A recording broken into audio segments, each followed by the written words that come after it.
Баршаңызға қайырлы күн достар, сіздермен Гаухар. Бүгін үй жағдайында ұйғыр лағманын жасайтын боламыз. Видеоны міндетті түрде соңына дейін қараймыз. Сонымен қатар каналыма тіркелуді де ұмытпаймыз.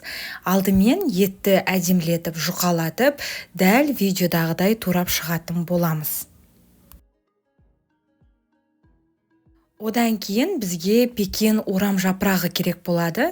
Пекин орам жапырағын осылай бірінші бөліп аламыз жапырақтарын. Одан кейін барып тек қана орам жапырақтың қатты жерін ғана аламыз. Мінекей орам жапырақтың қатты жерін алдық. Енді видеодағыдай дәл осындай формада турап шығатын боламыз. Келесі кезекте бізге жартылай ащы балғар бұрышы керек болады. Осындай екі түсінен алған жақсы, сол кезде сіздің лағманыңыздың сәнін ашатын болады. Ортасындағы дәндерін алып тастаймыз. Одан кейін бірінші кезекте мен осындай жасыл түсінен алдым. Одан кейін қызыл түсінен алсаңыздар да болады. Оны да дәл видеодағыдай барлығын турап шығамыз. Біздің лағманымызға дәм беретін ол сельдерей. Сельдерейді молырақ қоссаңыз, лағманыңыз дәмді болып шығады. Оны да дәл видеодағыдай тураймыз. Табамызға енді сұйық майды құямыз, бірінші жақсылатып қыздырып аламыз. Одан кейін қызып тұрған майға енді етімізді қуырып алатын боламыз. Етіміз піспей, ешқандай көкөністерді салмаймыз.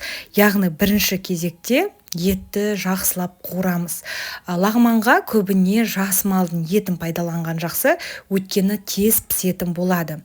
Одан кейін енді лағманымызға дәм беру үшін осындай лағманға арналған дәмдеуіштен қоссаңыздар болады. Тағы да жақсылап 3-4 минуттай қуырамыз.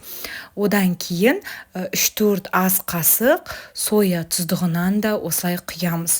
Бұл соя тұздығы ішінде тұз болғандықтан бірінші соя тұздығын құямыз достар. Содан кейін барып, егерде тұзы азда болса, сәл ғана тұздан қоссаңыздар болады. Мінекей біздің етіміз осылай әдемілеп пісіп жатыр. Ең соңында өзіңізге ұнайтын қара бұрыштан да салатын боламыз. Етіміз піскенше енді дайын өнім, яғни лағманға арналған осындай қамырды салып 10-15 минуттай қуып пісіріп алатын боламыз.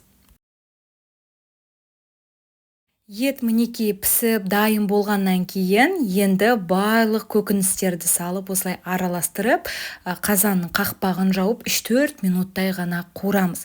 Одан көп қуырмаймыз достар, әйтпесе балғар бұрыштарымыз бізде жібіп, қытырлаған дәм бермейтін болады. Аптасына 3 рет YouTube каналымда жаңа рецепттер шығып тұрады. Міндетті түрде каналыма тіркелуді ұмытпаймыз. Қоңыраушаның белгісін бассаңыздар, қандай да бір жаңа рецепт келсе, сізге бірден хабарлама келетін болады. Достар, жасап көріңіздер, тағамымыз дайын болды. Осындай тағамды жасап, отбасыларыңызды қуантсаңыздар болады. Сіздермен бірге болған Гаухар ас болсын.